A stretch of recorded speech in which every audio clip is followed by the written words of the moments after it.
우리 인생을 살아가며 시기마다, 삶의 시기마다 해야 하고 준비할 것들이 반드시 있습니다. 어린아이들이 출생하면 부모가 돌보지만 10대가 되면 학교를 열심히 다녀서 공부를 해야 합니다. 20대가 되면 사회에 들어가서 직장에 들어가는 거죠. 적응해야 하기 위해서 열심히 뛰어야 합니다. 30, 40대는 가정을 이루고 가정을 책임져야 되고 또 사회에서도 일정 부분 업적을 이루어내야 합니다. 50, 60대에는 자기가 이룬 성과를 중심으로 후진을 양성하고 이제 은퇴를 준비합니다. 70대 이후에는 자기 몸 하나 관리하기도 힘들어요. 그리고 인생을 정리해 가야 합니다. 누구나 처음 살아보는 인생이기 때문에 당황스럽고 힘듭니다. 제가 어렸을 때는 어른들은 다 안지 않았어요. 제가 어른이 돼 보니까 아는 게 하나도 없어요. 왜냐하면 제가 살아보는 50대는 저도 처음이기 때문입니다. 부모는 다 안지 알았어요, 어렸을 때. 근데 부모도 처음 해보는 거라 참 어렵습니다. 10대에 공부를 열심히 잘하면 20대 직장 생활에 성공하느냐? 또 그것도 아닙니다. 20대 직장 생활에서 성공했다고 해서 30대 가정 생활에 성공하느냐? 사회적으로 성공하고 깨진 가정도 많습니다. 30, 40대 가정 생활에 성공했다고 자녀들을 잘 양육하느냐? 또 그것도 아닙니다. 50, 60대 자녀들을 잘 양육했다고 건강관리 잘못하면 70대 이후의 삶은 없는 경우도 많습니다. 요즘 유튜브에 보면 각 세대마다 어떤 자기들에게 주어진 것을 잘 준비해야 좋은 인생을 살 수 있을지에 대한 컨텐츠들이 인기입니다. 제일 많은 것은 50대 이후에 노후 준비가 제일 많은 것 같아요. 뭐 자산관리를 이렇게 해라, 건강관리를 이렇게 해라, 인간관리 이렇게 해라. 근데 모든 세대를 거쳐서 가장 중요한 것이 인간관계를 맺는 법인 것 같아요. 오늘은 주제가 인간관계인데, 관계는 뭐냐? 관계는 밭에 씨를 뿌리는 것과 똑같습니다. 좋은 관계를 유지하기 위해서는 씨를 뿌리고 잘 관리해야 합니다. 좋은 관계를 만들어 놓으면 그 관계에서 열매가 맺힙니다. 관계를 잘 이해하지 못하면 어떤 결과가 발생하냐면, 나는 최선을 다했는데 결과가 잘 나오지 않습니다. 왜냐하면 그 씨를 뿌리는 것은 미리 밭을 잘 만들어 놓으면 씨를 뿌리면 잘 자라지만 밭을 만들어 놓지 않았기 때문에 노력을 해도 잘 안 됩니다. 나보다 쟤는 실력이 더 떨어지는 것 같은데, 내가 실력이 좋은 것 같은데 열매는 내가 잘 안 맺힙니다. 왜냐하면 관계를 이해하지 못하기 때문입니다. 관계는 두 가지 관계가 있습니다. 수직적으로 하나님과의 관계가 있고 수평적으로 인간관계. 오늘 주제는 인간관계지만 모든 관계의 뿌리는 하나님과의 수직적인 관계에 있습니다. 하나님과 어떤 관계를 맺는지, 하나님을 통해서 어떻게 관계를 맺어가는지를 배워야 인간관계를 성공적으로 할 수 있습니다.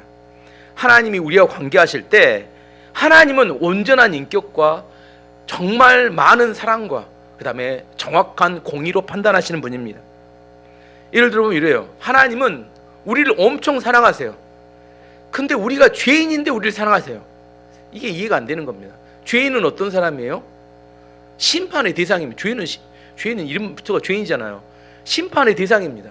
근데 심판의 대상은 심판을 해야 되는데 하나님이 사랑하세요. 이게 이제 아이러니입니다. 근데 하나님 우리를 사랑하세요. 근데 사랑하시기 때문에 고난을 주세요. 이 관계를 이해하지 못하면 이걸 이해 못합니다.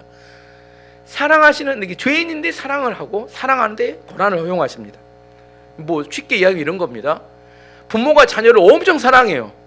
근데 아이에게 뭐라고 해요? 공부해라고 해요. 아이가 느끼기에 공부하라는 뭐라고 해요? 고난으로 느껴집니다. 우리 부모가 난 놀고 싶은데 맨날 공부하라고 해요. 왜? 부모가 자식이 미워서 공부하라고 해야겠고, 너는 공부나 해라, 고생 한번 죽게 해봐라, 이렇게 해서 밀어놔. 그게 아니죠. 사랑하기 때문에 공부하라고 하죠. 아이 느끼기 고난처럼 느껴지는데, 하나님이 우리를 대할 때 고난을 허용하실 때 우리 안에 미워서 고난을 허용하신 게 아니라 사랑하기 때문인데, 우리가 느끼기에는 하나님의 사랑과 공의에 대한 오해가 있을 수 있습니다. 예배를 드리는 시간은 하나님을 만나는 시간입니다. 하나님을 만나러 올 때 어떻게 만나야 될까요? 예배는 10분 전에 와서 기도하며 준비하는 겁니다. 예배 드릴 때 다리 꼬고 앉는 거 아닙니다. 예배 드릴 때 모자 쓰고 하는 거 아닙니다. 누구에게 드리는 거예요? 하나님께 드리는 거예요. 사람에게, 저한테 잘 보일 필요 없습니다. 하나님께 드리는 겁니다. 하나님께서 그 사람을 어떻게 관계하시는지, 내가 오늘 하나님과의 어떤 관계를 맺을 것인지, 이게 중요한 건데 거기에 대해서 관심이 없다면 하나님과의 관계가 깨지는 겁니다. 하나님께서는 사랑이 많으셔. 내가 마음대로 대해도 아무 상관없어. 착각하는 겁니다. 하나님과의 관계가 깨지고 난 다음에 사람 뭐라고요? 하나님 왜 은혜를 안 주십니까? 은혜를 주기 전에 네가 하나님과 어떤 관계를 맺고 있는지 생각해봐라. 하나님께서 우리 가운데 하시는 이야기입니다. 어쨌든 중요한 건 뭐냐면 모든 관계에서 상처받는 것은 하나님과의 관계에 상처받는 게 아니라 대부분 인간관계에서 상처를 받습니다. 그래서 우리가 10대 사춘기 때나 20대 청년의 때 가장 집중적으로 키워야 될 능력 중에 하나는 인간관계의 능력입니다. 인간관계를 배우지 못하면 평생을 불행하고 힘들게 살아가요. 오늘 중요한 기억해야 될 것은 관계란 밭에 씨를 뿌리는 거라고 했습니다. 절대로 단기간 이내에 관계가 만들어지진 않습니다. 좋은 관계를 유지하기 위해서는 꾸준한 관리가 필요합니다. 꾸준한 관리란 뭘 말하냐면 성숙한 인격을 말해요. 어떤 사람은 처음에는 관계가 좋은데 시간이 지날수록 관계가 깨어지는 사람들이 있어요. 왜냐하면 미숙한 인격 때문에 그렇게 되는 겁니다. 수평적인 인간관계에 있어서 어떻게 하면 좋은 관계를 맺을 수 있을지 오늘 두 분류로 나눠 설명하는데, 첫 번째는 세상 사람들, 불신자들과의 관계 안에서, 두 번째는 교회 안에 성도들과의 관계 안에서. 세상 친구들, 세상 사람들과 어떻게 관계를 맺어야 하는가, 믿는 사람으로서. 어떤 경우는, 오해하는 경우는 믿음을 갖게 되면 세상 사람들과의 관계를 다 끊어야 되는가 이렇게 질문하고 생각하는 사람이 있습니다. 그렇지는 않습니다. 하지만 먼저 내가 구원받고 구원받은 성도로서의 정체성을 분명히 갖기 위해서는 먼저 세상으로부터 나와야 합니다. 그 이전의 관계를 다 하면서 하나님과의 관계를 맺을 수는 없습니다. 하지만 내가 정체성이 분명해진 다음에는 복음을 전하기 위해서 세상 안으로 다시 들어가야 합니다. 고린도 교회 성도들에게 사도 바울이 이야기했어요. 음행하는 사람들과는 사귀지도 말라. 근데 이 말에 대해서 헷갈렸습니다. 음행하는 사람들과 사귀지 말라 했더니, 그러면 세상에서 음행하는 모든 사람과 관계를 다 끊어야 합니까? 이렇게 질문했던 것 같아요. 거기에 대한 이야기를 9절 10절에서 이렇게 이야기합니다. 내가 너희에게 쓴 편지에 음행하는 자들을 사귀지 말라 하였거니와, 이 말은 이 세상에 음행하는 자들이나 탐하는 자들이나 석유 빼앗는 자들이나 우상 숭배하는 자들을 도무지 사귀지 말라 하는 것이 아니니, 만일 그리하려면 너희가 세상 밖으로 나가야 할 것이니라. 이 세상 밖으로라는 세상을 말하는 게 아니라 지구를 떠나야 된다, 산속으로 들어가 혼자 살아야 된다, 이 말입니다. 고린도 교회 성도들이 말귀를 못 알아들었어요. 교회 안에 있으면서 음행하는 자들, 이 사람들과는 관계를 끊어야 된다, 사귀지 말라 이렇게 말했습니다. 그랬더니, 그래 모든 세상에 있는 음행하는 자들, 탐하는 자들, 우상 숭배자를 끊어야 합니까? 이렇게 말했더니 그건 아니라고 이야기했습니다. 어느 우스갯소리인데, 치킨 가게에서 치킨을 주문이 왔어요. 아주머니가 전화 받고 치킨 주문을 받았습니다. 치킨 주문을 받고 나서 물어봤어요. 주소가 어떻게 되세요? 어디세요? 이렇게 물어봤어요. 그랬더니 치킨 주문한 사람이 대답하기를 미안해요, 이렇게 미안해요. 그래서 이제 다시 한번 물어봤어요. 주소가 어떻게 되세요? 했더니 또 미안해요, 이렇게 대답했어요. 세 번째는 약간 짜증나요. 주소가 어떻게 되시냐고요? 물어봤더니 그 사람도 뭐라고 하냐면, 치킨 가게 옆 건물 3층에 리안 헤어예요, 이렇게. 리안 헤어라, 이게. 리안 헤어를 미안해요, 이렇게 들은 거예요. 예, 말귀를 못 알아. 지금도 여기서 못 듣는 사람이 있어요. 지금도 같이 못 듣고 있어요. 예, 미안해요가 아니라 리안해요였네. 미안해요. 교제를 하려면 말귀가 통해야 되고 이렇게 의사소통이 돼야 되는데 말이 안 통합니다. 우리가 살아가는 세상에는 불신자들이 가득한 곳이에요. 불신자들이 가득한 곳에 우리는 어떻게 인간관계를 해야 될 것인가? 꼭 이와 같습니다. 배가 있는데 배는 물 위에 떠 있어야 돼요. 근데 물이 배 안으로 들어오면 배는 침몰을 합니다. 배가 물 위에 떠 있어야 되는데, 이게 물과 접촉하지 않기 위해서 육지로 데리고 가면, 올라가면 어떻게 되면 배는 더 이상 기능하지 못하고 꼼짝 못하게 됩니다. 배가 물 위에 떠 있긴 하지만 물이 배 안으로 들어오면 안 됩니다. 믿는 성도들의 삶이 이와 같습니다. 세상과 접하기는 하지만 세상의 물결이 성도들 안으로 잠식에 들어오면 안 됩니다. 접촉은 할 수 있지만 그 세상의 물결에 휩쓸려 가면 안 됩니다. 성도들의 삶은 세상 안에 살아가야 하지만 세상의 물결과 구분된 거룩한 삶을 살아야 합니다. 우리가 이제 자녀들이 성장해서 중학교를 가면 중학교를 보내야 합니다. 중학교를 보내는 부모들은 마음이 답답해요. 왜냐하면 중학교 2학년들, 미친 중학교 2학년 아무도 못 건드린다는, 걔들은 정상이 아닙니다. 제가 봐도 거의 정신병자들이에요. 정상적인 사고가 안 돼요. 근데 그런 아이들 안에 들어가서 집어넣고 얘를 교육을 시켜야 돼요. 남자애들 중학교 2학년 맨날 이상한 동영상 봅니다. 어떻게 막을 길이 없어요. 그리고 이제 고등학교를 졸업해서 대학교를 갑니다. 대학교는 더 심란한 곳입니다. 음란과 방탕이 흘러넘치는 곳이에요. 이제 대학교를 보내놓으려니 얘들이 학교를 잘 다닐 수 있을까? 이제 근심 걱정입니다. 이제 대학교를 졸업해서 이제 직장으로 보내려는데, 직장은 이제 상하관계가 분명한 곳입니다. 윗사람 아랫사람 관계 안에서 내가 하고 싶은 생각과 삶을 살아내기 어려워요. 악한 마귀는 세상의 문화 안에서 그리스도인들을 공격하고, 그리고 그들이 신앙생활 하지 못하도록 무너뜨리기를 원합니다. 세상에 세 가지 특징이 있습니다. 오늘 성경에 나온 것처럼 첫 번째, 세상 문화의 첫 번째 특징, 음행입니다. 이 시대는 소돔과 고모라에 사람들이 찾아와서 향년이라고 말할 만큼 극도로 음란한 시대입니다. 믿는 성도들이 세상에 나가서 나는 하나님을 믿는 사람입니다, 커밍아웃을 못하는데, 동성연애를 하는 성소수자들은 커밍아웃을 하는 그런 시대입니다. 또 그걸 또 인정해 주는 것을 자기가 너그럽다고 생각하는 그런 시대예요. 인터넷으로 돈을 버는 96%가 성과 관련된 산업이라고 합니다. 세상의 첫 번째 특징은 음행입니다. 세상의 두 번째 특징은 탐심이에요. 세상은 돈을 좋아합니다. 성경은 물질의 주인이 하나님이라고 말합니다. 근데 마귀는 마치 자신이 세상의 모든 것의 소유자인 것처럼 이야기합니다. 마태복음 4장 보면 악한 마귀가 예수님께 와서 세 가지를 시험합니다. 그 중에 세 번째 시험이 뭐였냐면, 세상 모든 영광을 보여준 다음에 내가 나에게 절하면 이 모든 걸 너에게 주겠다고 이야기를 했어요. 마태복음 4장 8절 9절 말씀 보시면, 마귀가 또 그를, 예수님이 말합니다, 데리고 지극히 높은 산으로 가서 천하 만국과 그 영광을 보여 이르되, 만일 내가 엎드려 경배하면, 나에게 경배하면 이 모든 것을 내게 주리라. 악한 마귀가 이렇게 이야기했습니다. 이거 사탄의 속임수입니다. 예수님이 이렇게 대답하셨어요. 마태복음 4장 10절 말씀 보시면, 이에 예수께서 말씀하시되 사단아 물러가라, 기록되었을 때 주 너의 하나님께 경배하고 다만 그를 섬기라 하였느니라. 그 모든 것 너 거 아니라는 건 하나님 거라는 겁니다. 주 하나님만을 경배하고 섬기라는 겁니다. 세상은 우리에게 탐심을 심어줍니다. 갑자기 무엇을 하면 일확천금 같은 돈을 벌 수 있다는 정보가 들어왔어요. 이때 어떻게 생각해야 돼요? 이것만 하면 돈을 엄청 떼돈을 벌 것 같다. 여러분이 그걸 알면 5천만 우리 국민이 다 알고 있다, 이렇게 생각하시면 됩니다. 여러분이 뭐라고 그 정보가 여러분에게만 가겠어요? 시골 할머니도 다 아는 정보를 내가 그때 받았구나, 이렇게 생각하셔야 합니다. 그거 믿고 투자하면 어떻게 돼요? 큰일 납니다.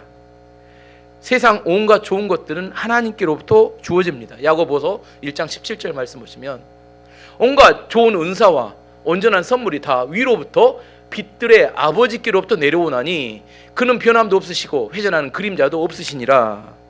온갖 좋은 것은 하나님께로부터 오는데 하나님이 주시는 것에는 부작용이 없다는 겁니다. 악한 마귀는 뭔가 줄 것 같아요. 그거 얻으면 다 될 것 같은데 나중에 보니까 부작용이 너무 많아. 한 가지를 주고 100가지를 뺏어가요. 두 번째 세상의 특징은 탐심입니다. 세 번째 세상의 특징은 우상숭배예요.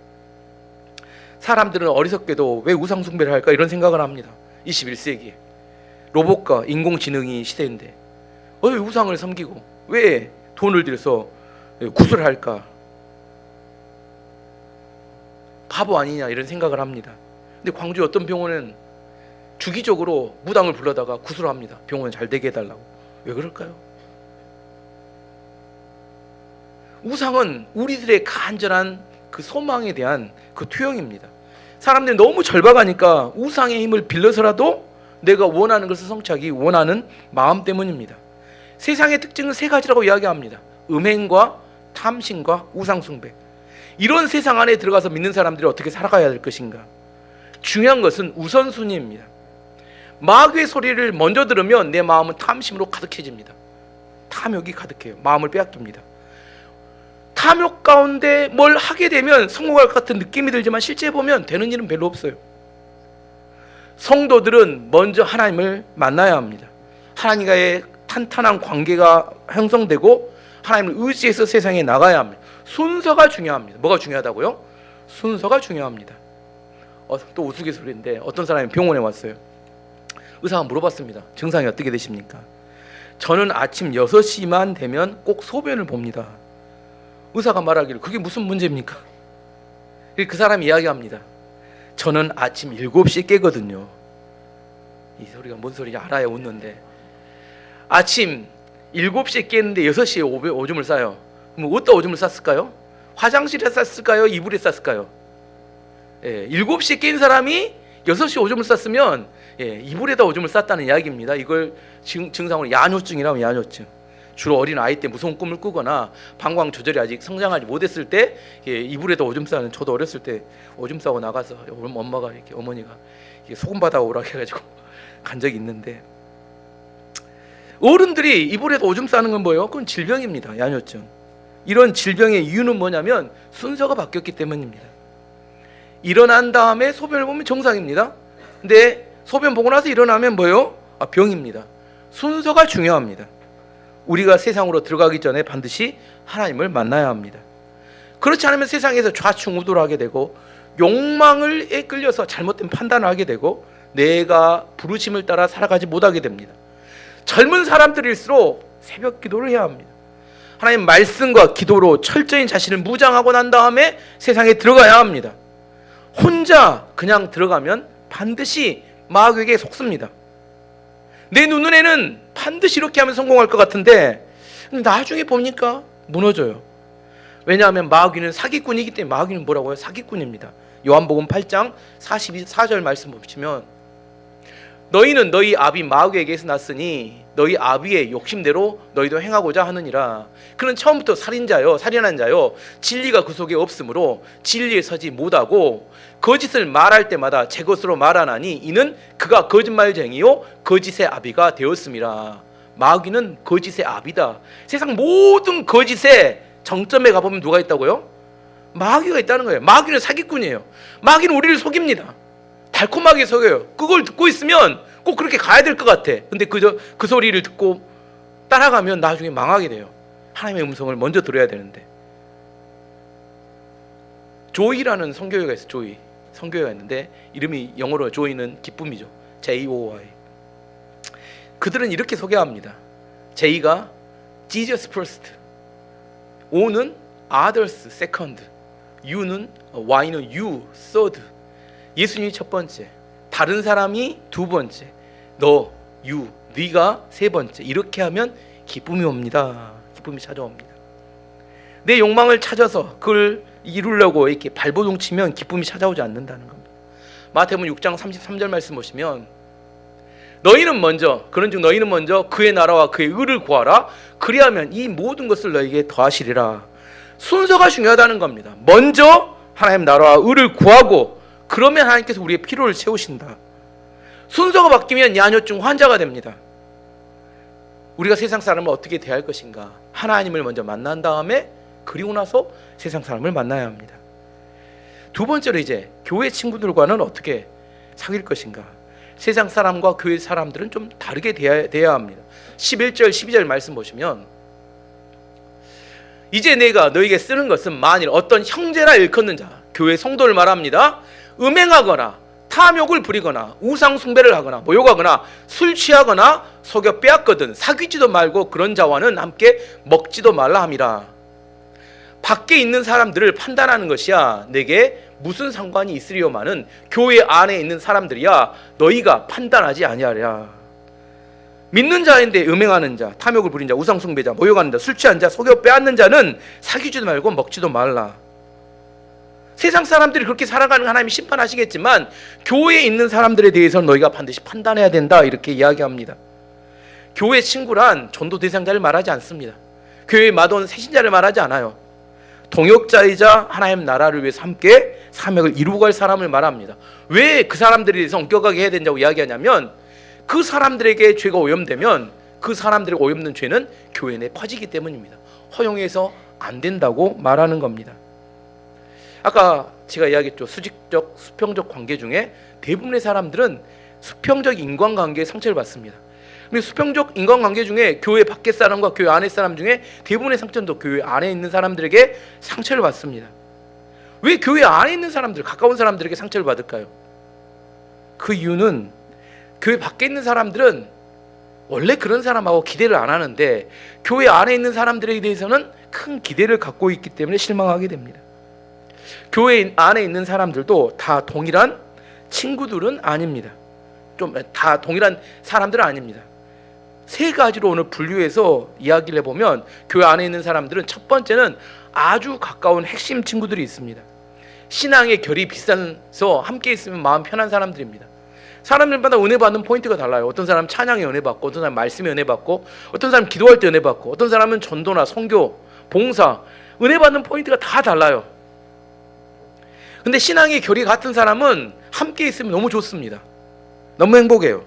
두 번째는 깊은 사귐 없는데 일반적인 성도들, 우리 교회도 서로 다 친하진 않지만 가까이 지내진 않지만 서로 아는 존재. 세 번째는 대하기 아주 힘든 성도들. 이 대하기 아주 힘든 성도를 쉽게 말하면 우리 말로 말하면 꼴통이나 또라이라고 이야기합니다. 우리의 생각, 우리 느낌에 뭐라고 하냐면 주님이 오셔서 저 사람 못 고쳐, 이런 느낌이 드는. 주님은 고칠 수 있어요. 못 고치는 건 아닌데 우리 느낌에는 저 사람은 주님이 오셔도 못 고쳐, 이런 느낌이 드는 사람을 말합니다. 세 번째 분류. 이런 말이 있습니다. 또라이 불변의 법칙, 이런 말이 있어요. 이 무슨 말이냐면 어느 공동체든지 일정 부분의 수의 또라이는 존재한다, 그런 이야기입니다. 그 사람이 없어지면 공동체 안에 그렇지 않았던 사람이 또 또라이로 다시 등장합니다. 그래서 일정 부분의 또라이에 행동하는 사람들은 공동체 안에 있다는 겁니다. 왜 그럴까요? 또라이도 꼴통도 나름대로의 역할이 있기 때문입니다. 다른 사람이 체면상하지 못하는 말을 눈치가 없으니까 말을 해버려요. 수면 아래에 있는 문제들 그 사람이 말해갖고 수면 위로 또 올라버려요. 그러면 모든 공동체 사람들이 어떻게 해요? 당황합니다. 그 문제를 해결하는 동안 공동체는 자기 자신을 돌아보며 또다시 성장합니다. 그런 꼴통이 있다고 해서 공동체가 무너지거나 그러진 않아요. 그런데 문제는 그 역할을 하는 꼴통은 왕따입니다. 본인만 잘 모르는. 이제 이 세 분류의 사람들을 어떻게 대할 것인가 구체적으로 이야기해보면, 핵심 친구를 어떻게 대할 것인가, 정말 가까운, 가만히 있어도 너무 마음이 잘 맞는, 결이 맞는, 저절로 친해지는 사람입니다. 이 핵심 친구들에 대해서는 너무 사랑하지 않아야 된다가 답입니다. 너무 사랑하게 되면 지나친 기대를 하게 됩니다. 나중에 이 관계가 어떻게 될까요? 지나친 기대 때문에 결국은 절망하게 되고 배신감으로 결과가 맺어지게 됩니다. 나중에 꼭 그런 사람들이 하는 말이 이렇습니다. 그 친구가 그럴 줄은 몰랐다. 너무 사랑하지 않는 것이 핵심 친구들에 대하는 방법입니다. 너무 사랑하지 말라에 대한 현대적인 용어로 다시 해석하면 예의를 지키며 대하라 합니다. 너무 사랑하라, 사랑한다는 것이 꼭 뭐 사랑하기 때문에 우리 관계 안에서는 함부로 대해도 된다 이렇게 생각해서 안 된다는 거예요. 함부로 대하게 되면 언젠가는 관계는 깨지게 됩니다. 고린도 13장에 사랑은 무례히 행하지 아니하며 이렇게 되어 있습니다. 가까울수록 예의를 지킬 줄 알아야 합니다. 핵심 친구가 되는, 좋은 사람들이면 핵심 친구는 나하고 결이 잘 맞는 사람이에요. 그 사람들과 좋은 관계를 길게 유지하는 비결은 예의를 지키며 너무 깊게 사랑하지 않는 것입니다. 두 번째, 일반 성도들. 일반 성도들에게 조심해야 되는 것은, 일반 성도들은 뭐냐면 자주 만날 기회는 없어요. 가끔 만나서 이야기할 기회는 있습니다. 근데 이 사람들하고는 한번 오해가 생기면 잘 풀리지가 않아요. 왜냐하면 자주 만나는 관계가 아니기 때문에. 그래서 교만하지 말랍니다. 자기 자랑하지 말라. 할 수만 있으면 겸손하라. 아무리 강조해도 지나치지 않습니다. 잠언 16장 18절 말씀 보시면, 교만은 패망의 선봉이요 거만한 마음은 넘어짐의 앞잡이니라. 사람이 실패하고 넘어질 때 왜 넘어지는지에 대한 이야기를 하고 있습니다. 왜 실패하고 넘어진다고요? 교만하거나 거만한 마음 때문에 넘어진다는 겁니다. 사람이 낮은 곳에 가면 다 보여요. 낮은 곳으로 내려가면. 여러분이 고난에 빠져서 저 밑바닥으로 내려가 보잖아요. 그 전에 안 보이던 게 다 보여요. 근데 사람이 위로 올라가잖아요. 그러면 겉모습만 보입니다. 마귀는 우리를 계속해서 위로 끄집고 올라갑니다. 우리 마음을 부추겨요. 끄집고 올라가서 마지막에 한 번에 나락으로 밀어버립니다. 그래서 인생의 지혜는 뭐냐면 할 수만 있으면 낮은 곳에 자기를 두는 것이 인생의 지혜입니다. 때로 하나님께서 우리의 사명을 이루기 위해서 우리를 높이기 위해 올리실 때가 있어요. 사명을 이루기 위해서 높이십니다. 사명을 다 이루면 그 다음에 어떻게 해야 돼요? 빨리 아래로 내려와야 안전합니다. 잠언 11장 2절 말씀 보시면 교만이 오면 욕도 오거니와 겸손한 자에게는 지혜가 있느니라. 교만하면 뭐가 따라온다고요? 욕이 온대요. 어떤 사람이 나를 욕해. 왜 욕했을까요? 교만해서 욕했다니까. 성경 말씀이잖아요. 겸손하면 지혜가 오는데 교만하면 욕을 먹어요. 야고보서 4장 6절 말씀 보시면 그러나 더욱 큰 은혜를 주시나니 그러므로 일렀으되 하나님이 교만한 자를 물리치시고 겸손한 자에게는 은혜를 주신다 하였느니라. 교만하면 하나님과 적이 된다는 거예요. 세상에 가장 미련한 사람이 적을 만들 사람이 없어요. 하나님과 적이 되는 사람이에요. 하나님과 싸워서 이길 사람 아무도 없습니다. 가장 미련한 사람이 하나님과 적관계 반대편에 서 있는 사람이에요. 근데 하나님께서 그 대적하는 자, 교만한 자는 대적한다 그렇게 말씀하십니다. 사람이 하나님께 은혜를 받으면 저절로 겸손해집니다. 하지만 반대로 은혜를 받지 못하면 자기 자랑을 하고 똑똑한 척을 합니다. 똑똑한 척하고 자기 자랑하면 망하게 됩니다. 자랑하는 사람들의 말을 들어보면 주로 내용 정리는 이런 겁니다. 너 어느 대학 나왔어? 너 몇 평짜리 아파트에 살아? 너 어떤 자동차 몰고 다니냐? 너 가방 어떤 거 드냐? 네 아들 어떤 대학 다니냐? 이게 뭐예요? 대부분 자랑하는 사람들이 쓰는 용어입니다. 관계를 다 깨지게 만들고 인생 망하게 만드는 이야기들이에요. 교회에서 자랑하려면 뭘 자랑해야 돼요? 예수님을 자랑해야 합니다. 예수님을 자랑하고 예수님 앞에 겸손히 살아가면 남녀노소 가릴 거 없이 다 하나가 되고 친해지게 살 수 있습니다. 일반 성도들과의 관계 안에서 좋은 관계로 길게 유지하는 방법은 뭐냐면 자랑하지 않는다, 똑똑한 척하지 않는답니다. 세 번째, 대하기 힘든 사람, 아까 꼴통이나 또라이라고 해야겠습니다. 이 사람들에 대한 대하는 태도는 뭐냐면 변화시키려고 발버둥 치지 말라 합니다. 왜냐하면 그 사람 없어지면 또 나타난다니까요. 그런 사람이 가능하면 있는 그대로 받아주고 그 사람을 변화시키려고 하지 말고 내버려 두라는 겁니다. 자, 여기서 그러면 재밌는 이야기를. 그럼 누가 또라이냐? 누가 꼴통이냐? 공동체는 누가 꼴통이냐? 대부분의 사람들은 자기는 아니라고 생각한대요. 나는 아니지. 그런데 한 가지 기준이 뭐냐면 누가 꼴통이고 또라이냐면 내 눈에 꼴통 또라이가 안 보이면 그 사람이래요. 내 눈에 꼴통이나 또라이가 안 보이면 그 사람이 꼴통이나 또라이랍니다. 이 꼴통이나 또라이의 특징은 뭐냐면 자기가 눈치 없게 하고 싶은 말을 다 하기 때문에 불편하지 않는 겁니다. 내가 이렇게 불편한 걸 참고 있다는 거, 그 누군가가 지금 이렇게 그것을 해도 인내하고 있는 것을 말합니다. 이런 사람들은 가능한 문제를 일으키지 않는 범주, 여기 중요한 게 문제를 일으키지 않는 범주 내에서 그 사람들을 품고 가는 게 좋은 교회입니다. 물론 큰 문제를 일으키면 해결해야 합니다. 그래서 이런 사람들을 다루기 힘든, 대하기 힘든 사람들을 품기 위해서 필요한 성품이 있는데 그건 희생입니다. 어느 가정이 있어요. 어느 가정이 하나가 되지 못하는 이유가 뭘까요? 하나가 되지 못한 이유는 그 가정 안에는 희생하는 사람이 없기 때문입니다. 우리가 가족이 다섯 일을 하다 보면 내 일이 있고 네 일이 있어요. 우리 집가 다섯 가족이 있으면 아빠 일이 있고 아내 일이 있고 아들 일이 있고 딸들 일이 있어요. 다 자기 일이 있습니다. 근데 각자 일이 있지만 뭔 일이 있냐면 누구에게 속하지 않은 중간에 일이 또 발생을 해요. 중간에 있습니다. 그러면 희생하는 가정은 그 중간의 일을 아무도 말하지 않고 합니다. 근데 희생하지 않는 가정은 그 일을 다 삐대고 밀어놔요. 그리고 나중에 그게 문제가 발생하면 서로 책임진 거 합니다. 내 일은 아닌데 꼭 내가 해야 되느냐. 그리고 나중에 섭섭함이 쌓입니다. 그다음 기쁨이 사라져요. 감사도 없어요. 원망과 불평만 쌓입니다. 왜 그래요? 희생하는 사람이 없는 가정에는 하나가 되기 어렵습니다. 힘의 법칙이라는 게 있어요. 힘의 법칙. 힘이 들어야 힘이 생긴다. 이게 힘의 법칙입니다. 헬스장 가서 무거운 아령을 드는 이유는 그 무거운 아령을 들면 근육이 생겨요. 그 사람 몸에. 마찬가지로 우리 삶에서도 힘들게 희생하며 살아가면 이겨낼 만한 힘이 생깁니다. 반대로 힘든 것을 피하게 되면 근육이 사라지고 물살이 되어서 작은 일도 감당하지 못하는 사람이 됩니다. 좋은 인간관계를 유지하기 위해서는 힘들어도 희생을 훈련해야 합니다. 힘들어도 뭘 훈련해야 된다고요? 희생을 훈련해야 합니다. 한자 중에 불한당이라는 게 불한당. 불한당은 나쁜 사람들 불한당이라고 하죠.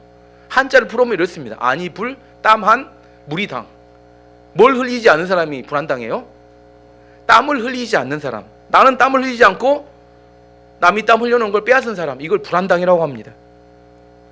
내가 땀을 흘리지 않고 살아가면 나쁜 사람이 되어진다는 이야기예요. 하나님께서 우리를 사랑하실 때, 내가 사랑에 대한 이야기를 했어요. 우리를 훈련하시고 단련하십니다. 욥이 이렇게 고백합니다. 욥기 23장 10절 말씀에, 그러나 내가 간 길을 그가 아시나, 하나님이 아신다는 거예요. 그가 나를 단련하신 후에는 내가 승군같이 되어 나오리라.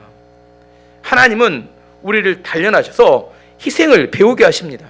왜냐하면 희생을 배워야 그 사람은 좋은 관계를 유지하고 좋은 관계 안에서 열매를 맺을 수 있기 때문입니다. 말씀의 결론을 맺겠습니다. 우리 인생을 성공적인 삶을 살기 위해서는 반드시 관계를 잘해야 합니다. 두 종류의 인간관계가 있다고 했어요. 교회 안에 사람들, 교회 밖의 사람들. 교회 밖에 있는 사람과 인간관계에서 순서가 중요합니다. 하나님이 먼저가 돼야 되고 그 다음 그걸 바탕으로 그 세상 사람들과 관계해야 승리할 수 있습니다. 교회 안에 있는 사람은 세 종류의 관계가 있다고 했어요. 핵심 친구들, 정말 나하고 마음이 잘 맞는 사람들, 그 사람들하고는 절대 너무 깊게 사랑하지 말라는 겁니다. 예의를 가지고 대해야 합니다. 두 번째, 일반 성도들, 할 수만 있으면 겸손해야 합니다.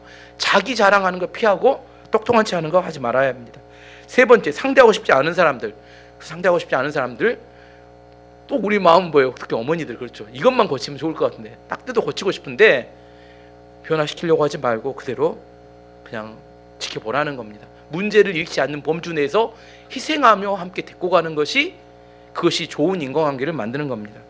2025년 한 해에 성숙한 인간관계를 통하여 많은 열매 맺는 한 해가 되시기를 기도합니다.